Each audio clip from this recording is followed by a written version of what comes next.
Mangalya shopping mall ఇప్పుడు Dilsukh Nagar main road లో July 17న grand opening. జనగాంలో మంత్రి ఉత్తమ్ మీడియాతో మాట్లాడుతున్నారు. లైవ్ లో చూద్దాం. ఎకరేజే కాదు, highest paddy production ever history of Telangana Andhra. అది మా హయాంలో, మా కాంగ్రెస్ ప్రభుత్వం ఏర్పడిన తర్వాతనే highest acreage, highest paddy production పండిన విషయం కూడా నేను మనం చేస్తున్నా. ఇక్కడ ఉన్న మీడియా మిత్రులు, చైతన్యవంతులు మీకు తెలుసు, మేడిగడ్డ, అన్నారం, సుందిల్లా బ్యారేజీల నుంచి ఒక్క చుక్క నీళ్లు కూడా లిఫ్ట్ చేయకుండా భారతదేశంలో వరి పంటలో రికార్డు స్థాపించింది మా కాంగ్రెస్ ప్రభుత్వ హయాంలోని విషయాన్ని మనం చేస్తున్నా.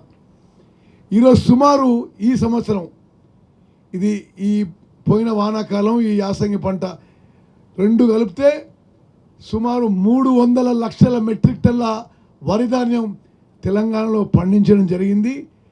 మేడిగడ్డ, అన్నారం, సుందిల్ల నుంచి ఒక్క చుక్క నీళ్లు లిఫ్ట్ చేయకుండా సుమారు 300 లక్షల మెట్రిక్ టన్నులు వరి ధాన్యం పండించడం జరిగింది. అదేవిధంగా పండించిన ధాన్యంలో 152 లక్షల మెట్రిక్ టన్నుల వరి ధాన్యం ఈ ఒక్క సంవత్సరంలో, ఈ పోయిన వానాకాలం, ఇప్పుడు పోయిన యాసంగిలో మా ప్రభుత్వం కొనుగోలు చేసి ఈ ఒక్క యాసంగిలో 84 లక్షల మెట్రిక్ టన్నుల వరి ధాన్యం వరి రైతుల నుంచి కొనుగోలు చేసిన విషయం నేను మనం చేస్తున్నా. మొత్తం మేము అధికారంలో వచ్చిన తర్వాత వరి రైతులకి కేవలం వరి కొనుగోలులో 80,000 కోట్ల రూపాయలు ఇవ్వడం జరిగింది. ఈ యాసంగి పంటలో 19,000 కోట్ల రూపాయలు ఇవ్వడం జరిగింది.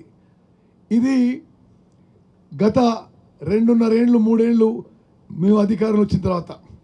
ఇప్పుడు కొంత ఈ ఎల్ నీనో పరిస్థితుల్లో ఈ కాళేశ్వరం ప్రాజెక్ట్ దగ్గర కొన్ని విషయాల్లో ప్రతిపక్ష పార్టీలు చేస్తున్న దుష్ప్రచారాన్ని తీవ్రంగా ఖండిస్తూ దాని వాస్తవాలు మీ ద్వారా తెలంగాణ ప్రజానీకానికి, తెలంగాణ రైతాంగానికి తెలియజేయాలని చెప్పి మేము వాస్తవాలు మేము ముందు పెడుతున్నాం. అసలు ఈరోజు ఆ పరిస్థితి ఎందుకు ఏర్పడ్డది? మేడిగడ్డ, అన్నారం, సుందిల్లా బ్యారేజ్ నుంచి నీళ్లు లిఫ్ట్ చేయలేని పరిస్థితి. ఎందుకంటే కమిషన్ల కకృతి కోసం, లోపభూయిష్ట నిర్మాణంతో, poor design, poor construction, poor ఓఎండ్ఎంతో ఆ 3 బ్యారేజీల్లో నీరు నిల్వ ఉంచలేని పరిస్థితిని క్రియేట్ చేసింది గత బీఆర్ఎస్ ప్రభుత్వం.